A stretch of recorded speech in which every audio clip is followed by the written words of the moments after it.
अल्हम्दुलिल्लाहि रब्बिल आलमीन वल आक़िबतु लिल मुत्तक़ीन वस्सलातु वस्सलामु अला रसूलिल्लाह अम्मा बअद। अऊज़ु बिल्लाहि मिनश शैतानिर रजीम बिस्मिल्लाहिर रहमानिर रहीम। वक़ालतिल यहूदु उज़ैरुन इब्नुल्लाह वक़ालतिन नसारल मसीहु इब्नुल्लाह ज़ालिका क़ौलुहुम बिअफ़वाहिहिम युज़ाहिरून क़ौलल लज़ीना कफ़रू मिन क़ब्ल क़ातलहुमुल्लाहु अन्ना युफ़कून। दीनी और इस्लामी भाइयों, हाज़रीन मजलिस, आज के इस प्रोग्राम में हम इंशाअल्लाह समझने की कोशिश करेंगे अल्लाह रब्बुल आलमीन की तौहीद को। हम और आप जानते हैं इस बात को कि कल रोज़े क़यामत इंसान के दो चीज़ें काम आएंगी, एक तो ईमान और दूसरा उसका अमल। ईमान अच्छा होगा, अमल चेक किया जाएगा, अमल अच्छा होगा तो फिर कामयाबी मिल जाएगी। ईमान अच्छा है, अमल अच्छा नहीं है, जन्नत नहीं मिलेगी। अमल अच्छा है, ईमान अच्छा नहीं है, जन्नत नहीं मिलेगी। इसकी मिसाल हम समझ लेते हैं। बहुत सारे भाई हैं जो बाकायदा अल्लाह रब्बुल आलमीन को मानते हैं और इस अंदाज में मानते हैं कि नमाज अदा करते हैं, ज़कात देते हैं, सदका व खैरात करते हैं, मगर अल्लाह रब्बुल आलमीन के ये अमल जो अल्लाह रब्बुल आलमीन के साथ हैं, यानी नमाज पढ़ना, ज़कात देना, इबादत करना, इसमें तो वो ठीक हैं, लेकिन जब समाज में देखते हैं तो उनका जो अमल है, अमल समझ रहे हैं आप, यानी जो उनका काम है, हाथ पैर से जो काम होता है, ज़बान से जो काम होता है, दिमाग से जो काम होता है, वो काम उनका सही नहीं है। पड़ोसी उससे परेशान है, उसकी बीवी परेशान है और दूसरे लोग भी जिन जिन का उनके ऊपर किसी भी तरीके से हक़ है वो सब उनसे परेशान हैं। तो फिर आप उससे कहेंगे कि आपका ईमान तो अच्छा है मगर आपका अमल अच्छा नहीं, जन्नत नहीं मिलेगी। दोनों चीज़ें सही होनी चाहिए। अब एक आदमी आपको ऐसा भी मिलेगा जो अल्लाह रब्बुल आलमीन को नहीं मानता है, इबादत में, पूजा पाठ में, उपासना में अल्लाह रब्बुल आलमीन के साथ नहीं चलता है। वो उसका काम क्या है, जब किसी लंगड़े आदमी को देखता है तो उसका सहारा लगाता है, कमज़ोर आदमी को देखता है उसकी मदद करता है, और इसी तरीके से जब किसी को पैसे 2 रुपए की 10 रुपए की ज़रूरत पड़ती है उसे भी वो देता है, पानी पिलाता है लोगों को, बोझ उठाता है, वो जो बोझ नहीं उठा पा रहे हैं, काम अच्छे हैं उसके। लेकिन अल्लाह रब्बुल आलमीन की इबादत का जब मामला आता है तो फिर वो अल्लाह रब्बुल आलमीन की इबादत नहीं करता है। तो इसके अच्छे काम बहुत हैं, लेकिन अल्लाह रब्बुल आलमीन के दरबार में ये शख्स कामयाब नहीं होगा, जन्नत इसे नहीं मिलेगी। अल्लाह रब्बुल आलमीन ने अपनी शर्त इसलिए लगाई क्योंकि अल्लाह रब्बुल आलमीन ने फरमाया कि इस दुनिया को मैंने बनाया है, सूरज को मैंने बनाया, चांद को मैंने बनाया, आकाश आसमान को मैंने बनाया, ज़मीन को मैंने बनाया, तमाम चीज़ों को मैंने बनाया है। तो पूजा पाठ किसकी होनी चाहिए? उसी पैदा करने वाले की होनी चाहिए। इसलिए अल्लाह रब्बुल आलमीन ने ये शर्त लगाई कि इबादत सिर्फ मेरी होगी, पूजा पाठ सिर्फ मेरी होगी, और अमल वो होगा जो मैंने जो रूल जो नियम बनाए हैं। क्यों अल्लाह रब्बुल आलमीन ने ऐसी शर्त लगाई? इसलिए कि मैंने इन सारी चीज़ों को पैदा किया है, इनकी देखभाल, इनका इंतज़ाम, इनका बैलेंस मुझसे ज़्यादा कोई नहीं जानता है। लिहाजा जो मैंने नियम बना दिए रहने सहने के, उसी नियम के साथ चलोगे तो इस दुनिया का निज़ाम बहुत अच्छा रहेगा। और हम और आप भी जानते हैं इस बात को कि जिसने जो चीज़ बनाई है उसका इस्तेमाल करने का सही तरीका उसी को पता होगा। तो अल्लाह रब्बुल आलमीन ने ये दुनिया बनाई और उसके नियम, कायदे, रूल भी बनाए। ये मोटी बात है जो तौहीद को समझने के लिए है। तौहीद वैसे कहते हैं अल्लाह रब्बुल आलमीन को एक मानना, एक जानना, अल्लाह रब्बुल आलमीन अकेला है, बेमिसाल है, बेनज़ीर है, यकता है, अकेला है, तन्हा है और उसके साथ कोई शरीक नहीं है, किसी भी चीज़ में कोई शरीक नहीं है। अब अल्लाह रब्बुल आलमीन की इबादत को समझने से पहले हम 2-3 चीज़ों पर और बात करेंगे आपसे। अल्लाह रब्बुल आलमीन ने जो नियम और कानून बनाए, वो एक किताब भेजी, उसका नाम है कुरान मजीद, कुरान हकीम। वो कुरान मजीद आज भी उसी शक्ल में मौजूद है जिस शक्ल में अल्लाह रब्बुल आलमीन ने उसको आसमान से ज़मीन पर उतारा था।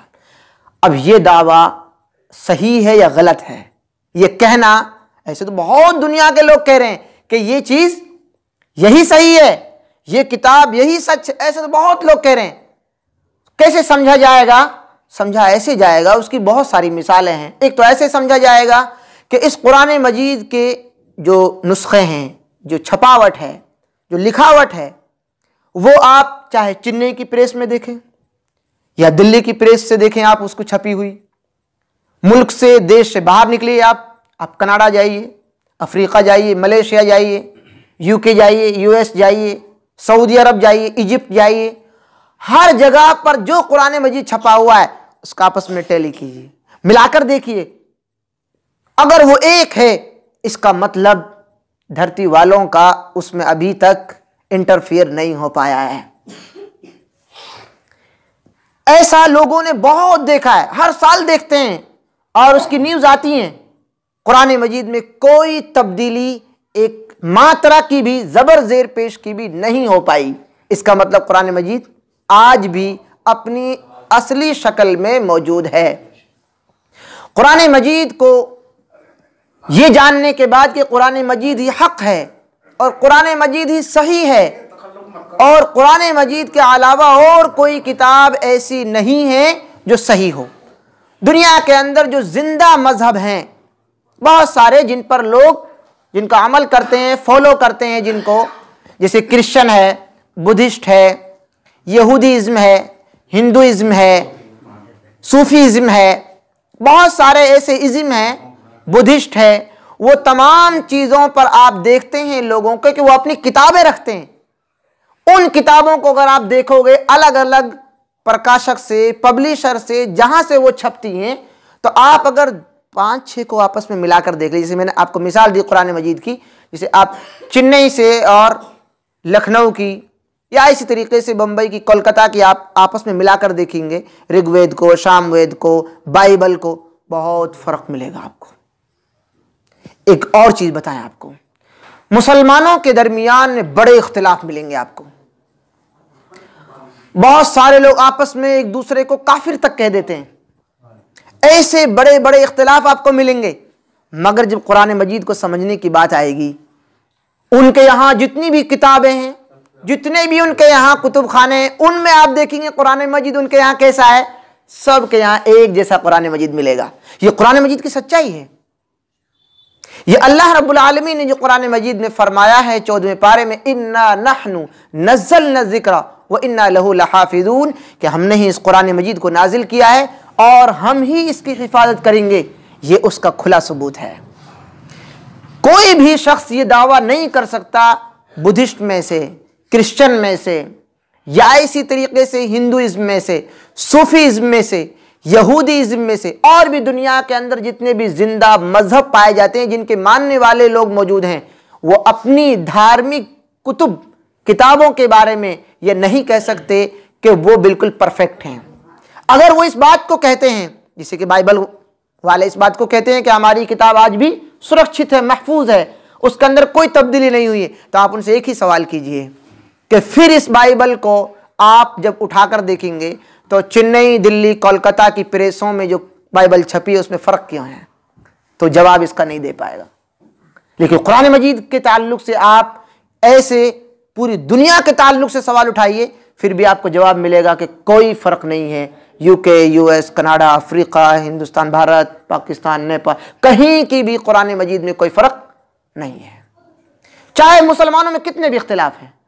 इससे मालूम हुआ कि कुरान मजीद आज भी असली शक्ल में मौजूद है। कुरान मजीद को समझाने के लिए अल्लाह रब्बुल आलमीन ने आखिरी नबी जनाब मोहम्मद रसूलुल्लाह सल्लल्लाहु अलैहि वसल्लम को भेजा और नबी अकरम सल्लल्लाहु अलैहि वसल्लम ने एक एक आयत के ताल्लुक से समझाया, उसे हम हदीस कहते हैं। आपने उसको कहीं तो बयान फरमाया कि इस आयत का मतलब ये है, कहीं पर सहाबाए किराम ने सवाल किया कि इस आयत का मतलब क्या है तो आपने बताया, कहीं पर ऐसा हुआ कि आपने अमल किया और जब लोगों ने पूछा तो बताया कि ये वही है जो कुरान मजीद की फला आयत में है।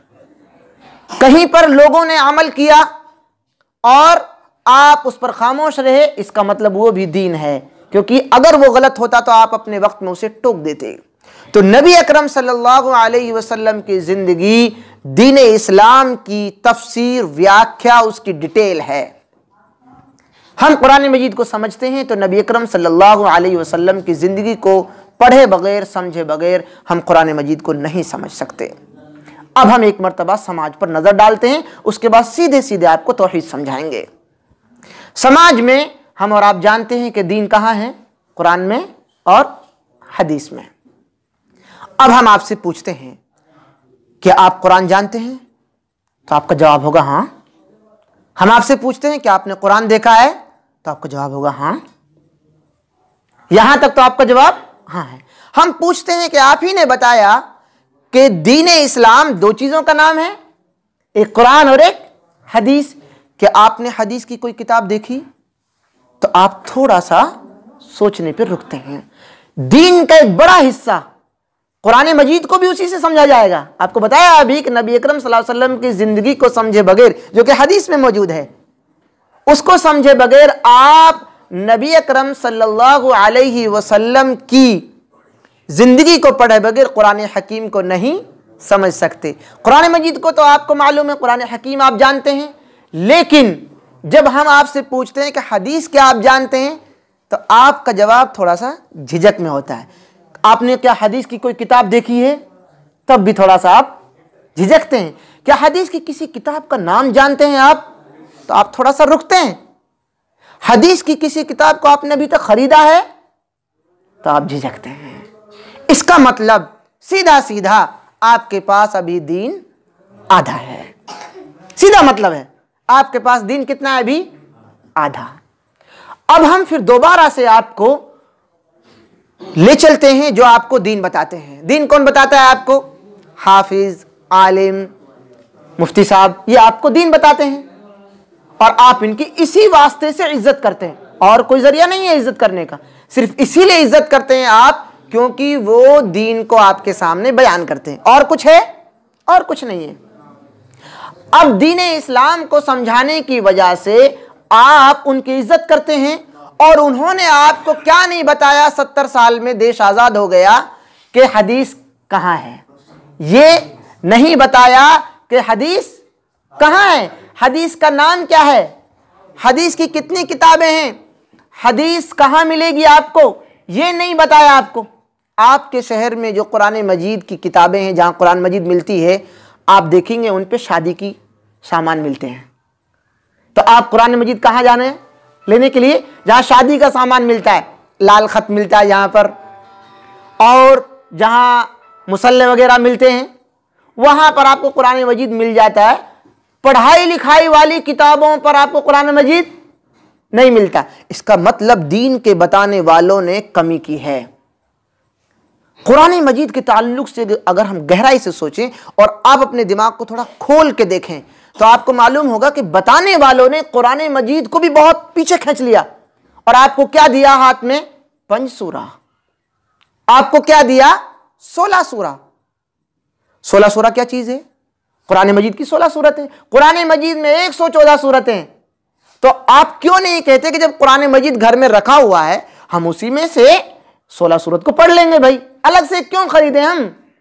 5 सूरा आप क्यों बना रहे हो भाई? बता दो हमें, 114 सूरत वाली कुरान हमारे दरमियान में मौजूद, हम उसी में से पढ़ लेंगे। आपको कुरान मजीद डायरेक्टली आप देखें, उससे भी आपको रोका गया, मगर उनकी ये चाल कामयाब नहीं हो पाई। कुरान मजीद हर घर में आज भी मौजूद है, मगर हदीस पर उनकी ये चाल कामयाब है। और आपके घरों में, महल्लों में हदीस नहीं है। आप समझते हैं कि बाग़े जन्नत, औरतों की 6 जन्नती औरतें, 10 जन्नती औरतें, ये हदीस की किताबें आपको समझाया गया होगा। मगर ये कहानी की किताबें हैं, दीन की कुछ बातें इनमें डाल दी गई हैं, मगर हदीस नहीं है। ये हदीस नहीं है। हदीस की किताब सही बुखारी, हदीस की किताब सही मुस्लिम, हदीस की किताब सुनन नसाई, हदीस की किताब सुनन अबू दाऊद, हदीस की किताब सुनन तिरमिजी, हदीस की किताब सुनन इब्न माजा, हदीस की किताब मुस्नद अहमद, हदीस की किताब और बहुत सारी, मुअत्ता इमाम मालिक, ये मशहूर मशहूर किताबें मैंने आपके सामने पेश की। और भी हदीस की किताब बहुत सारी है। तो इन हदीसों के नाम तो हमने सुने ही नहीं, ना हमने कभी खरीदी, ना हमने पढ़ा, तो दीन कैसे मालूम होगा? इसीलिए आप एक दूसरे से इख्तिलाफ करते हैं, क्योंकि आपको बताया कुछ जाता है और कहा कुछ, इसीलिए आप इख्तिलाफ करते हैं एक दूसरे से। और जिसने जो कुछ थोड़ा बहुत पढ़ लिया है, वो जब बताता है तो आपको इसीलिए अजीब लगता है क्योंकि मौलवी ने आपको नहीं बताया, क्योंकि दीन को आपको इतना तो बताया उसने कि दीन 2 चीजों का नाम है, एक कुरान और एक हदीस। लेकिन कुरान के बारे में सिर्फ इतना बताया, कुरान ये है, हदीस के बारे में बताया ही नहीं। हदीस कहां मिलेगी, हदीस की किताब क्या, कभी कुछ किया ही नहीं इसके ऊपर काम। बाकायदा लोगों को तर्जुमे तक से रोका जाता है। तर्जुमे के ताल्लुक से एक बात आपके सामने पेश करूं। कुरान मजीद किसकी किताब है? अल्लाह रब्बुल आलमीन की। हम किसके बनाए हुए हैं? अल्लाह रब्बुल आलमीन के। कुरान मजीद में जो कुछ लिखा हुआ है वो किसके लिए लिखा है? हमारे लिए।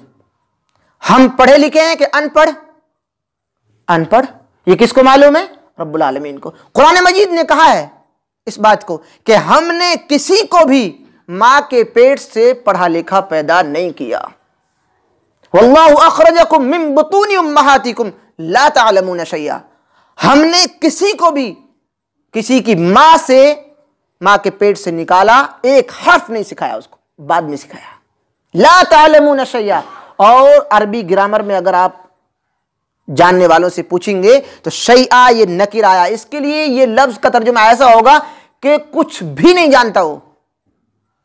अब ये दावा करना, हम लोग दावा करते हैं हमारे फलां पीर साहब 15 पारे के हाफिज थे जब मां के पेट से पैदा हुई। अब हम अगर मैं बोलूं इस बात को तो आप लोगों को सिखाया क्या गया है? सवाल नहीं करना। क्यों? क्योंकि जो मैं बोलूं वो मानना है आपको। ये कहां चलता है? इस्लाम में नहीं, ये कहां चलता है? क्रिश्चियन में। क्रिश्चियन में होता है पोप जो बोले वो मानना है, फादर जो हुक्म कर दे वो हुक्म बस आखिरी है, वहां चलता है। हमारे यहां भी यही बनाया गया, आपको जो बतला दे मौलवी बस, सवाल नहीं। और बाज लोग सवाल कर देते तो उनसे कहते हैं गुस्ताख रसूल हैं आप। कहते हैं कैसे गुस्ताख रसूल? बोले नाइब रसूल तो है, इमाम नाइब रसूल होता है, उसकी गुस्ताखी नाइब रसूल। आप हदीस में पढ़कर देखेंगे बार बार सहाबा किराम आप सल्लल्लाहु अलैहि वसल्लम से सवाल करते हैं, बार बार सवाल करते हैं, तो गुस्ताखी नहीं हुई? यहां कैसे हो सकती है? फिर मैं आपको एक और बात बताऊं। अल्लाह रब्बुल आलमीन ने अनपढ़ लोगों के लिए अपना कानून नाजिल किया, वो क्या है? कुरान मजीद। अनपढ़ लोगों के लिए उसमें कैसी बातें होंगी जो अनपढ़ों को समझ में आ जाएं। अब उसे पढ़ना चाहिए कि नहीं? अब अगर कोई ये कहे आपको समझ में नहीं आएगा, तर्जुमा मत पढ़ा करो, बहक जाओगे। तर्जुमा किसने लिखा? किसी पढ़े लिखे आदमी ने लिखा। और तर्जुमा हिंदी में क्यों लिखा जब मौलवी हिंदी जानते ही नहीं? भाई मौलवी उर्दू जानते हैं, अच्छी उर्दू जानते हैं, हिंदी से तो अच्छी जानते हैं, और अरबी जानते हैं वो, तो हिंदी में तर्जुमा क्यों लिखा? मौलवियों के लिए लिखा, आप ही के लिए तो लिखा। फिर आपसे कोई कहता है नहीं तर्जुमा नहीं पढ़ना, इसका मतलब कुछ मामला और है, ये कुछ साजिश है। या तो वो साजिश के शिकार हो गए हैं या वो खुद आपके साथ साजिश रच रहे हैं। इसलिए आपको कुरान मजीद को एक बार कम से कम पढ़ना चाहिए, उसका तर्जुमा, क्योंकि वो तर्जुमा आपके लिए लिखा गया है और वो कुरान मजीद आपके लिए उतरा है आसमान से, लिहाजा आपको उसका तर्जुमा एक बार जरूर पढ़ना है। और हदीस की किताबें आपको तलाश कर करके लानी हैं, फिर उनको पढ़ना है। तौहीद की बात आपको समझाते हैं। तौहीद को हम किताबों में भी पढ़ते हैं और जब समझाते हैं तो उसी तरीके से 3 तरीके से तौहीद के भाग किए जाते हैं, तकसीम की जाती है कि तौहीद 3 चीज़ों का नाम है। अल्लाह रब्बुल आलमीन की ज़ात के ताल्लुक से एक तौहीद तो ये है, एक अल्लाह रब्बुल आलमीन की इबादत के ताल्लुक से, एक अल्लाह रब्बुल आलमीन की सिफ़ात के ताल्लुक से। अल्लाह रब्बुल आलमीन की ज़ात के ताल्लुक से तौहीद क्या है? अल्लाह रब्बुल आलमीन अकेला है ज़ात के एतबार से। अल्लाह रब्बुल आलमीन अकेला है, उसकी कोई औलाद नहीं, उसकी बेटा नहीं, बेटी नहीं, माँ बाप नहीं, ख़ानदान नहीं, रिश्तेदार नहीं। ये कमी की बात है कि अच्छाई की बात है? हमारे अंदर ये कमी की बात है। अगर हमारा परिवार नहीं है, हमारा बेटा नहीं है, बेटी, हमारे लिए ये बात है, लेकिन अल्लाह रब्बुल आलमीन के लिए ये शान की बात है। क्यों? क्योंकि अल्लाह रब्बुल आलमीन को, सारे जहान को उसी ने पैदा किया है, उसको अपनी औलाद की जरूरत क्या पड़ेगी? उसने सब कुछ बनाया है। लिहाजा अल्लाह रब्बुल आलमीन अकेला है हर एतबार से, इसको समझना बहुत जरूरी है। और अल्लाह रब्बुल आलमीन का कोई हिस्सेदार भी नहीं है कि जैसे हमारे यहां पार्टनरशिप हो जाती है किसी मामले में, ऐसे अल्लाह रब्बुल आलमीन के साथ कोई पार्टनरशिप नहीं है किसी भी मामले में। लेकिन दुनिया के अंदर जो पुराने 2 बड़े मजहब पाए जाते हैं, उनके ताल्लुक से अल्लाह रब्बुल आलमीन ने बयान फरमाया कि लोग क्या करते हैं अल्लाह रब्बुल आलमीन की ज़ात के ताल्लुक से। वक़ालतिल यहूद उज़ैर इब्नुल्लाह वक़ालतिन नसारा अल मसीह इब्नुल्लाह ज़ालिका ईसा इब्नु मरियम। अल्लाह रब्बुल आलमीन ने फरमाया कि लोग अल्लाह रब्बुल आलमीन की ज़ात के ताल्लुक से ये करते हैं कि सबसे पहले यहूदियों ने, जो पुराना मजहब है, उन्होंने क्या किया अल्लाह रब्बुल आलमीन की ज़ात के ताल्लुक से कि अल्लाह रब्बुल आलमीन के ताल्लुक से उन्होंने अल्लाह रब्बुल आलमीन का एक बेटा बनाया और उज़ैर अलैहिस्सलातु वस्सलाम को बेटा बनाया। उज़ैर अलैहिस्सलातु वस्सलाम को क्या किया? अल्लाह का बेटा बनाया।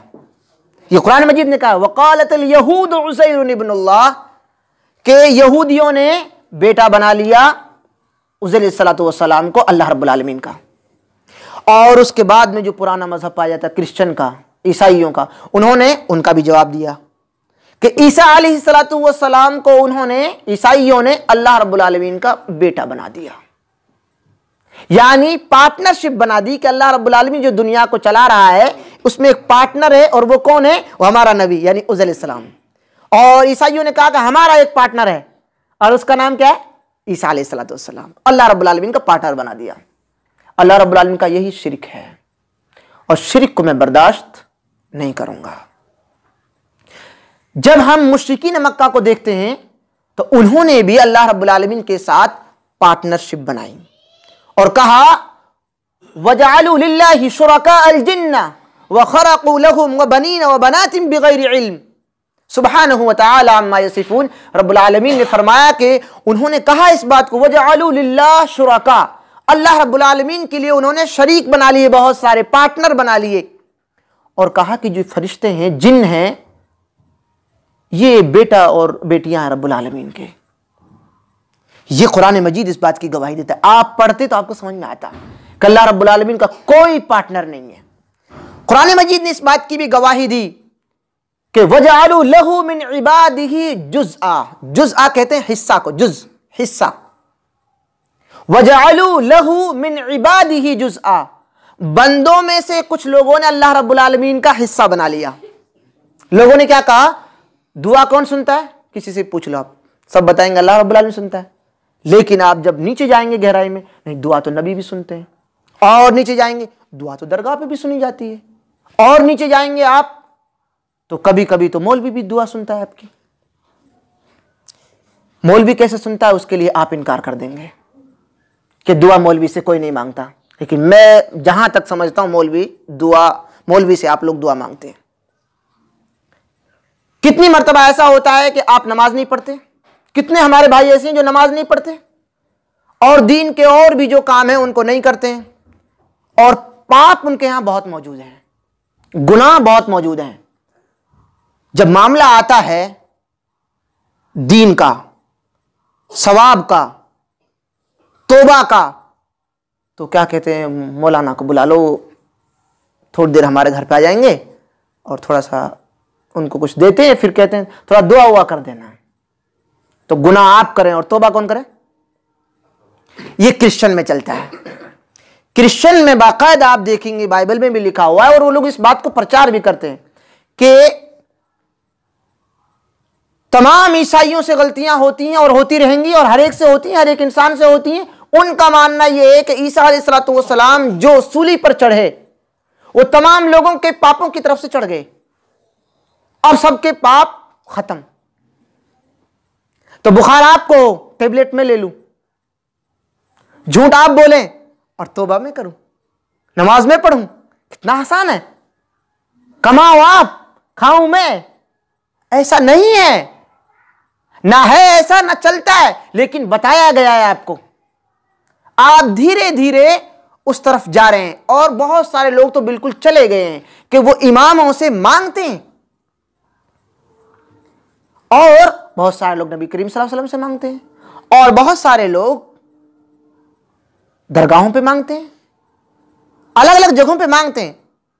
लेकिन अल्लाह रब्बुल आलमीन ने कुरान मजीद में फरमाया, उदऊनी अस्तजिब लकुम, मुझसे मांगो मैं दूंगा। साफ तर्जुमा है। और सूरह बकरा में अगर आप पढ़ेंगे, व इज़ा सअलका इबादी अन्नी फइन्नी करीब, नबी करीम सल्लल्लाहु अलैहि वसल्लम से कहा गया कि जब आपसे लोग पूछें, मेरे बंदे मुझसे सवाल करने के ताल्लुक से, उनसे कहना इन्नी करीब, मैं करीब हूं। कितना करीब है? फल्यस्तजीबूली, मांग कर देखो, एक मर्तबा कबूल करेगा रब्बुल आलमीन। तो रब्बुल आलमीन करीब है। और सूरह काफ में कहा गया कि शहरग से भी ज्यादा करीब है। 12वें पारे में कहा गया, इन्नहु अलीमुम बिदातिस सुदूर, दिलों के भेदों को जानने वाला है वो। उससे ज्यादा करीब है कोई? तो रब्बुल आलमीन के ताल्लुक से अकेला रब्बुल आलमीन ने, ये मानते तो हैं हम, लेकिन अमल में ऐसा नहीं है। दुआ मांगने में शरीक करते हैं हम सबको, और इस तरीके से हम शिरक में चले जाते हैं। शिरक में जाने के बाद क्या होता है? शिरक में जाने के बाद में कोई भी आपकी नेकी कबूल नहीं होती है, परमिट आपका कैंसिल कर दिया जाता है, नागरिकता आपकी जन्नत की खत्म हो जाती है।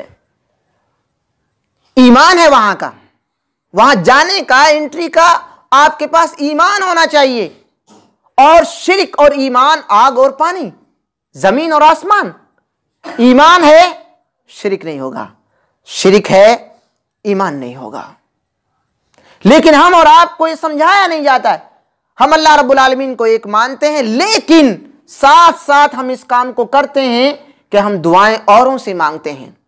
नजर न्याज किसके लिए करनी चाहिए? आप कुरान मजीद में पढ़ के देखें, यूफून बिन नजरी व यखाफून, मोमिनों की सिफात बयान की गई कि वो जब नजर मानते हैं तो पूरी करते हैं, और सिर्फ अल्लाह रब्बुल आलमीन के लिए करते हैं, किसी और के लिए नजर नहीं मांगते। इस्तिगासा, फरियाद करना, डरना, भरोसा करना, ये सब इबादतें हैं। भरोसा हम सिर्फ अल्लाह रब्बुल आलमीन से करते हैं। दुआ जैसे रब्बुल आलमीन से मांगते हैं, ऐसे भरोसा भी रब्बुल आलमीन से करते हैं हम। और इसी तरीके से पनाह मांगना, हम सिर्फ अल्लाह रब्बुल आलमीन से पनाह मांगते हैं। हमारी सारी चीजें अल्लाह रब्बुल आलमीन की जानिब जाती हैं और किसी जानिब नहीं जाती।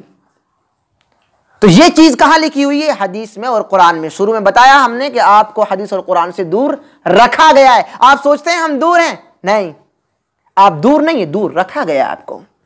आप अनपढ़ नहीं है, अनपढ़ रखा गया है आपको। आपको मैं इसकी मिसाल देता हूं। आप क्रिश्चियन के यहां जाइए, वो बड़े एक्टिव आपको मिलेंगे, और उनके यहां जब आप चर्च में जाते हैं तो चर्च में अलमारी होती है और उसमें बाइबल रखी होती है। आपके यहां जाते हैं तो कुरान करीम रखी होती है, रखी है मस्जिद में। हाँ, मैं ऐसी मस्जिद में भी गए जहां कुरान नहीं थी और 2-3 किताब थी बस।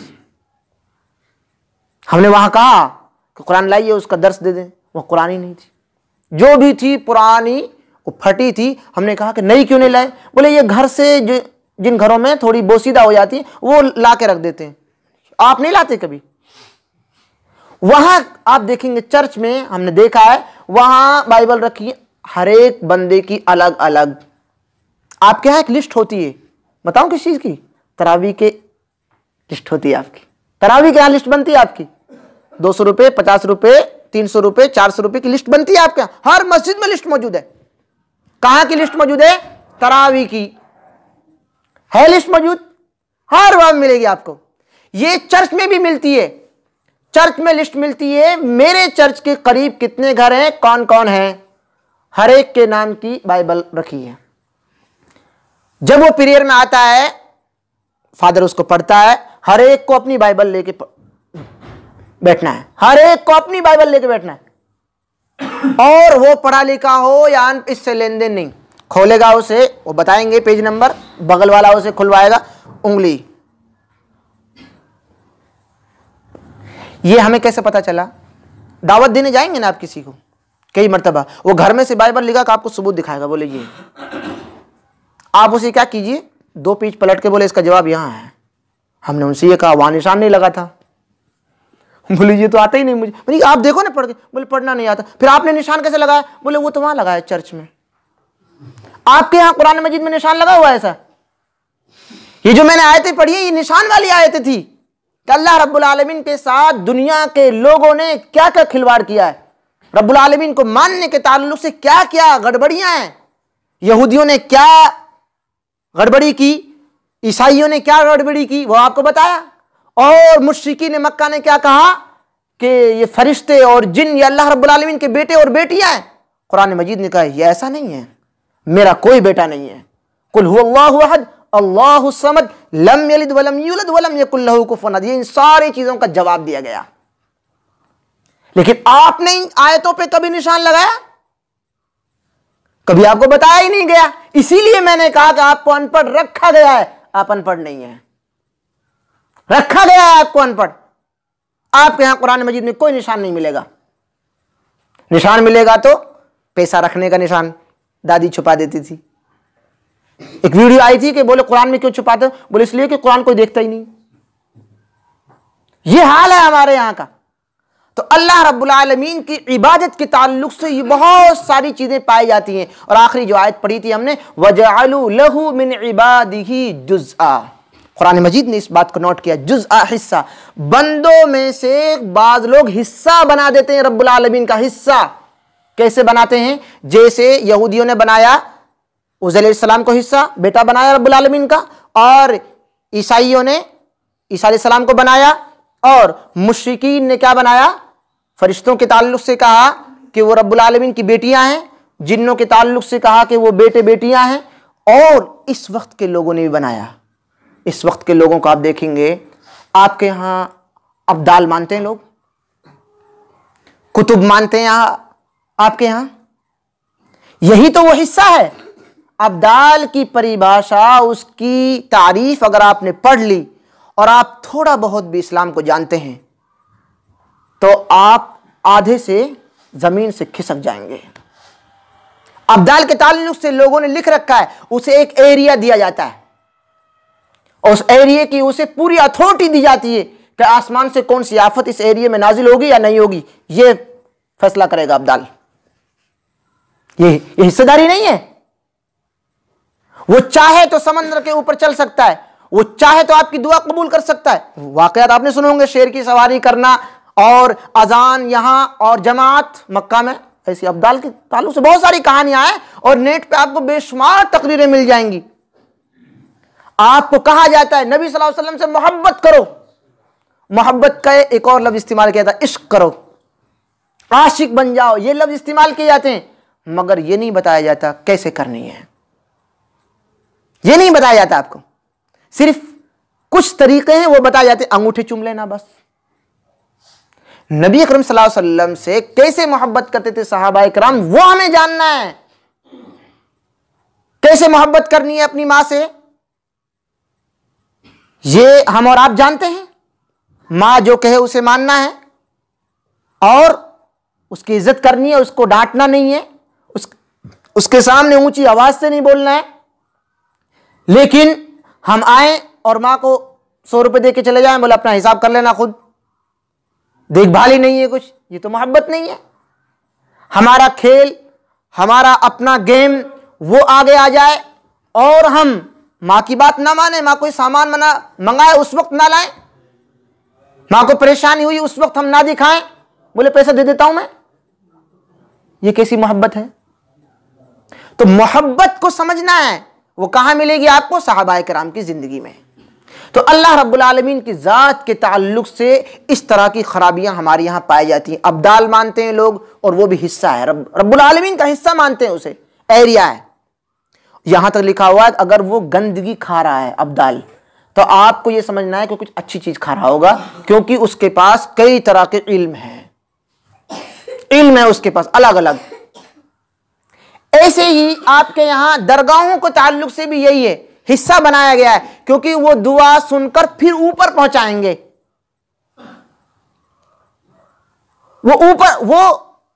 वो सुनकर आपके ऊपर पहुंचाएंगे। इसका मतलब तार है, ये तार आपको कई जगह मिलेगा, समाज में मिलता है, और इस तार की लिए दलील भी पेश की जाती है, और दलील को समझना बहुत जरूरी है।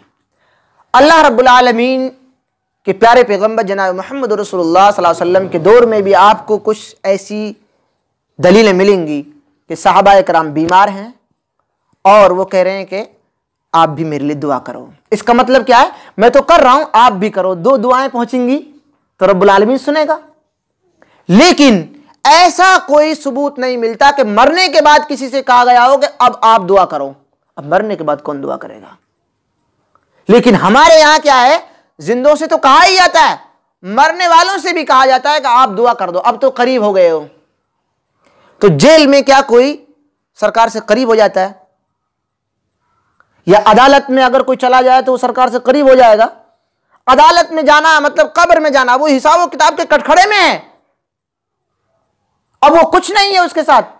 उससे हम कह रहे हैं यार वो जज से कह दो, मैं तो खुद ही कह रहा हूं। उल्टा मामला है हमारे यहां। और अल्लाह रब्बुल आलमीन के ताल्लुक से मिसाल याद आ गई कि जज की मिसाल रब्बुल आलमीन पे फिट कर दी जाती है। रब्बुल आलमीन बेनजीर, उसके लिए कोई मिसाल नहीं। लैसा कमिस्लिही शैउन, उस जैसी कोई मिसाल है ही नहीं कि दी जाए दुनिया के अंदर कि ऐसा अल्लाह है। मिसाल दी जाती जज की। जज के लिए वकील क्यों रखते हैं हम? क्योंकि वो जज जिस कानून को जानता है उस कानून को वकील जानता है, और हम उसको उतने अच्छे तरीके से नहीं जानते। एक तो हम वकील को इसलिए रखते हैं, एक इसलिए रखते हैं कि जो जज है वो गैब नहीं जानता है।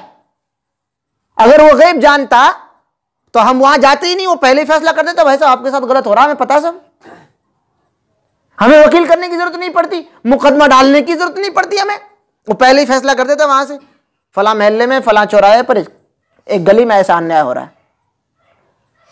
आलिमुल गैब नहीं है वो, गैब की खबरों को जानने वाला नहीं है जज, दिलों की बातों को जानने वाला नहीं है जज, इसलिए हमें वकील करना पड़ता है। अल्लाह रब्बुल आलमीन आलिमुल गैब है, उसके लिए वकील करेंगे हम। वो दिलों का भेदी है, उसके लिए क्यों वकील करेंगे? वो हर जबान को सुनता है, हर लैंग्वेज को सुनता है वो, और जानता है, उसको बनाने वाला है। कुरान मजीद ने कहा है, कुरान मजीद में अल्लाह रब्बुल आलमीन ने जितनी भी जबानें पाई जाती हैं वो सब हमने बनाई हैं। अल्लाह रब्बुल आलमीन सब चीज को बनाने वाला है। तो ये जात के ताल्लुक से हमारे यहां अगर आप गहराई में जाएंगे तो आपको लगेगा कि हम आधे मुसलमान शिरक में डूबे हुए हैं। दूसरी चीज है इबादत। इबादत का कुछ हिस्सा आपके सामने आया और कुछ चीजें आपके सामने जिक्र करनी। इबादत में बेशुमार इबादतें हैं, उन तमाम इबादतों में हमने रब्बुल आलमीन को एक साइड कर दिया है और अपनी बनाई हुई चीजों को आगे कर दिया है। इबादत के जितने हिस्से हैं, दुआ मांगना, दूसरों से मांगते हैं, नजर, न्याज, भरोसा की बातें, पनाह मांगना, इसी तरीके से फरियाद करना, तो हम दूसरों से फरियाद करते हैं। ये लो बिगड़ी बनाने वाला, हम रब को अगर आपके सामने बोल दिया बिगड़ी बनाने वाला कौन है, तो रब्बुल आलमीन सेकंड दर्जे पे आता है आपके जहन में कि बिगड़ी बनाने वाला वो कलियर वाले या आपके बाबा आता है कोई जहन में। इसका मतलब आपको कोई पढ़ा रहा है। रब्बुल आलमीन क्यों नहीं आता आपके जहन में कि बिगड़ी बनाने वाला वो है? क्यों आया आपके जहन में दूसरा? आप या आपका समाज का एक बड़ा तबका अल्लाह रब्बुल आलमीन को इस मामले में बिगड़ी बनाने वाला मानता ही नहीं। मुसीबत को खत्म करने वाला, बारिश बरसाने वाला, औलाद देने वाले के ताल्लुक से भी हमारे जहन में कई मरतबा अल्लाह रब्बुल आलमीन नहीं आता। कई मरतबा तो अल्लाह रब्बुल आलमीन जब मौलवी आ जाता है, बोले वो उसका ताबीज चलता है। कुरान मजीद ने एक जगह बहुत अजीब चुटकी ली है, और अगर उसे आप पढ़ेंगे तो बहुत अच्छा लगेगा, आपको समझ में आएगा। फिरौन बड़ा दुनिया का अपना खुदा मानता था अपने आप को। उसके यहां के लिए जिक्र किया रब्बुल आलमीन ने कि उसके यहां औलाद नहीं थी। 17वें पारे में जिक्र किया है, औलाद नहीं थी उसे, और वो क्या कहता था दुनिया वालों को, अना रब्बुकुमुल आला, मैं दुनिया का रब हूं, पालने वाला मैं हूं दुनिया को। रब्बुल आलमीन ने इस सारी चीजों की, उसकी जितनी भी बड़प्पन था, अपना गुरूर था, घमंड था, उसका जवाब दिया है, औलाद तो है नहीं, अपनी बीवी से औलाद नहीं पैदा कर सका, क्या तू रब बनेगा दुनिया का। तो जो औलाद नहीं दे सके इतने बड़े होकर, वो हमारे समाज में जो हमने बना लिए वो कहां से देंगे। तो जरूरी है कि रब्बुल आलमीन की ताकत को हम समझें। और सिफात के ताल्लुक से रब्बुल आलमीन की जो खूबियां हैं, जो कमालात हैं, सुनने का कमाल है रब्बुल आलमीन का, देखने का कमाल है रब्बुल आलमीन का, समझने का कमाल है रब्बुल आलमीन का। रब्बुल आलमीन की तमाम चीजें अपने कमाल को पहुंची हुई। सुनने के ताल्लुक से आपको मैं जिक्र करूं, रब्बुल आलमीन एक साथ अरबों खरबों से ज्यादा लोगों की एक साथ सुनता है, कोई नहीं सुन सकता। अरबों खरबों जितनी भी जबानें, सब जबानों को एक साथ समझता रब्बुल आलमीन, कोई नहीं समझ सकता। रब्बुल आलमीन एक साथ फरियादों को कबूल करता है, कोई नहीं कर सकता। और हमेशा से सुन रहा है वो, उसके कान खराब नहीं होते, हमेशा सुनता रहेगा, उसके कान थकते नहीं हैं, हमेशा से सुन रहा है वो, समझ से बाहर है। बहुत बड़ी एक चीज है रब्बुल आलमीन। उसकी कोई मिसाल हम भी सुनते हैं, ऐसी भी आपको फिरके मिलेंगे, मुसलमान मिलेंगे कि हम भी सुनते हैं तो रब्बुल आलमीन सुनता है, इसका मतलब अल्लाह रब्बुल आलमीन सुनता नहीं है।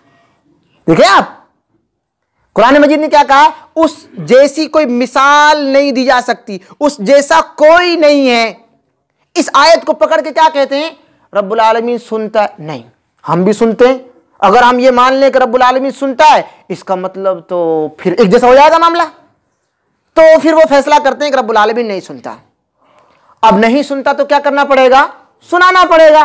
बोले सुनाने के लिए फिर बाबा के पास जाओ, आसान बता दिया उन्होंने, कुरान करीम से ही साबित कर दिया। देखो रब्बुल आलमीन सुनता है, लेकिन आपकी तरह नहीं। आप अभी सुनने लगे और आपका कान कभी भी खराब हो सकता है। आप सुनते हैं, 2-3 लोगों की सुन सकते हैं, 10-20 लोग चिल्लाएं तो आप बोलोगे भाई साहब एक एक करके बोलो। 2-4 जबान वाला आ जाए तो बोले मेरी समझ में कुछ नहीं आ रहा। रब्बुल आलमीन के सुनने में, रात के सुनने में जमीन और आसमान का फर्क है। तो रब्बुल आलमीन के ताल्लुक से इस तरह की हिकायत कहानियों में आप बहके नहीं। रब्बुल आलमीन हमेशा से सुनता है, उसका सुनना बहुत आला है।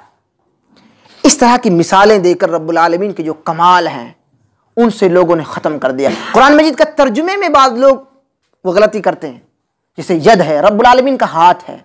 कुरान मजीद ने कहा रब्बुल आलमीन का हाथ है। अब बाद लोग क्या कहते हैं, हाथ नहीं है ताकत है, और ताकत की मिसाल देते हैं। जैसे भाई हम कहते हैं कि आपका हाथ हमारे साथ है, इसका मतलब क्या है, हाथ है हमारा कट के जाता है क्या, नहीं, ताकत है हमारी आपके साथ में, सपोर्ट है हमारी। लेकिन रब्बुल आलमीन ने कुरान मजीद में फरमाया कि मेरा हाथ मौजूद है। अब उसके लिए हम ताकत का तर्जुमा क्यों करें जब है। अब वो इसलिए करते हैं तर्जुमा, बोले फिर तो हमारा भी हाथ है, रब का भी हाथ है, फिर एक जैसा हो जाएगा मामला, इसलिए वो कहते हैं हाथ नहीं है।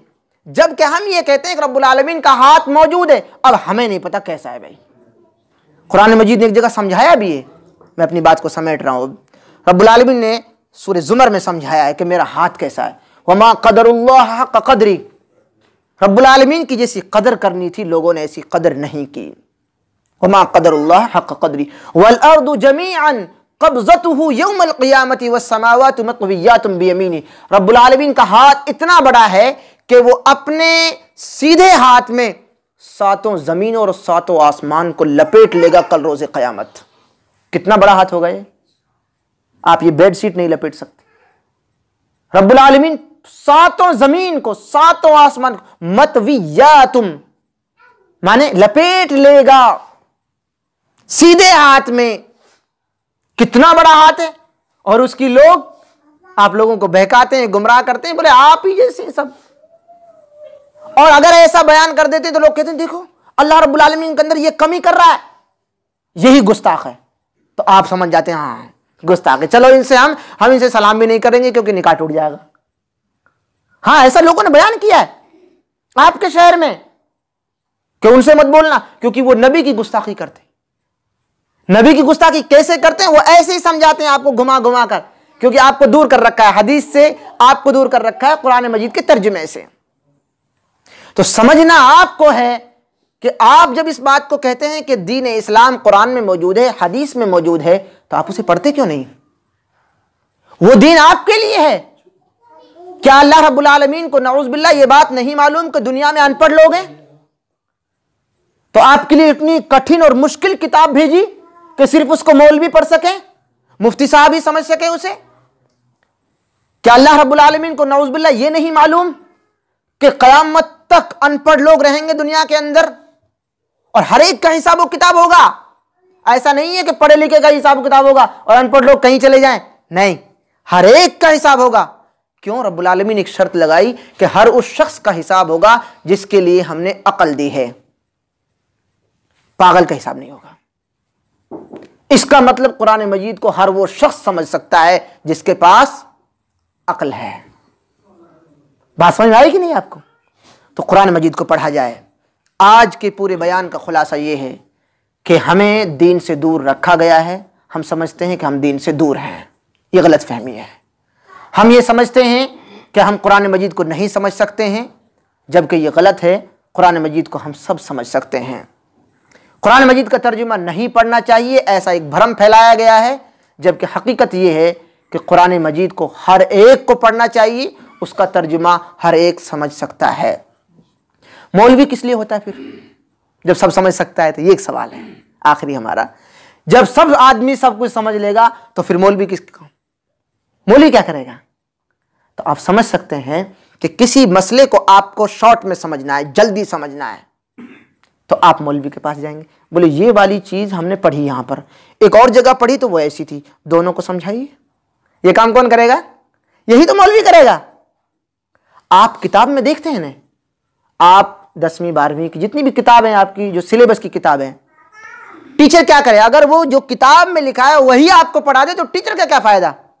टीचर कई बुकें पढ़ के आता है, फिर आपको अलग अलग से मिसालें देकर पूरा समझा देता है। अगर किताब ही किताब पढ़नी थी तो गाइड से पढ़ लेते आप, लेकिन नहीं, और भी कुछ समझना था किताब के साथ साथ।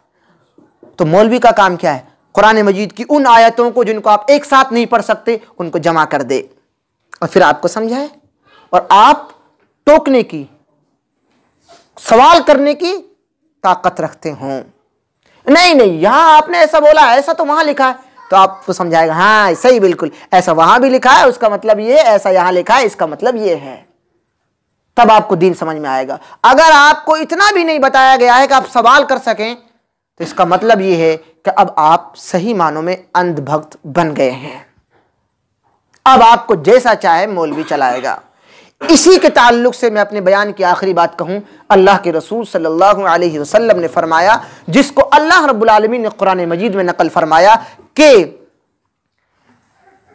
सहाबा इकराम के सामने अर्ज किया कि तुम लोग उन लोगों की तरह मत हो जाना जो लोग अपने मौलवियों की पूजा पाठ करते थे, उनको रब मानते थे। यहूदी और ईसाइयों की तरफ इशारा किया कुरान मजीद में।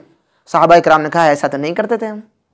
आप सल्लल्लाहु अलैहि वसल्लम ने ऐसा कहा कि आप उन लोगों की तरह ना हो जाना जो अपने मौलवियों को, अहबार को, रुहबान को, ये लफ्ज है कुरान मजीद में, कि जो उनके फादर्स थे, जो उनके मौलवी थे, मुफ्ती थे, वो उनको रब मानने लग गए थे, अल्लाह मानने लग गए थे।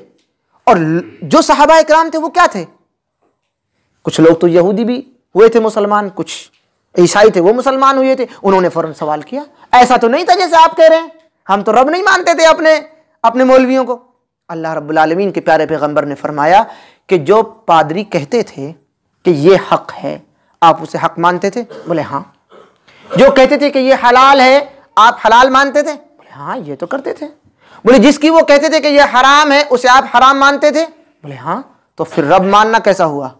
रब मानना यही तो हुआ कि जो वो हलाल कह दे उसे हलाल मान लो और जिसको वो हराम कह दे उसे तुम हराम मान लो। सवाल ना कर सको, आप पूछ ना सको कि ये कहां लिखा है भाई, अल्लाह ने कहां ऐसा कहा है। जब आपकी ये ताकत खत्म हो गई तो फिर आप समझ लीजिए कि आप बिल्कुल दीन से आप दूर हो गए। अब आपको कोई भी ये दाढ़ी रखकर, टोपी पहन के और ये थोड़ा सा ये कुर्ता टोपी का लिबास पहनकर अब आपको कोई भी बेवकूफ बना सकता है। आप ऑलरेडी बेवकूफ बन चुके हैं, आप सवाल नहीं करते हैं। तो ऐसा होता है।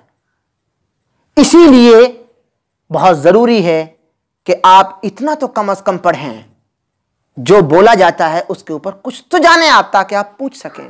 आप अगर अपनी जगहों पर सवाल करने लग गए उलमाए किराम से, वो बेइज्जती नहीं है, वो हक है आपका सवाल करना।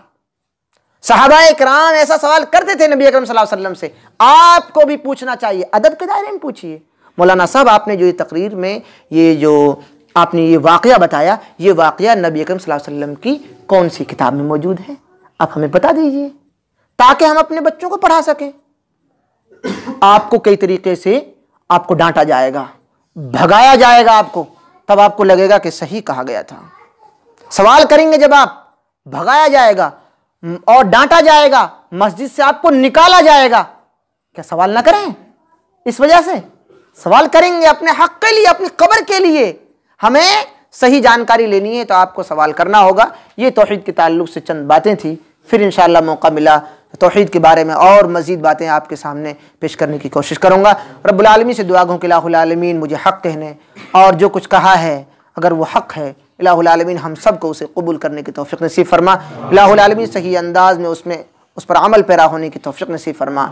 इलाहुल आलमीन अपने बच्चों को और अपने आप को तौहीद से जोड़ने की तौफ़ीक़ नसीब फरमा। इलाहुल आलमीन अल्लाह रब्बुल आलमीन के ताल्लुक़ से जो गलत भरम फैलाए गए हैं, जो गलत अक़ीदे फैलाए गए हैं, उन तमाम अक़ीदों को पहचानने की तौफ़ीक़ नसीब फरमा। इलाहुल आलमीन अल्लाह रब्बुल आलमीन के ताल्लुक़ से जो गलतियाँ हैं, उन गलतियों को हमें सुधारने की तौफ़ीक़ नसीब फरमा और अपने समाज में तौहीद पर काम करने की तौफ़ीक़ नसीब फरमा।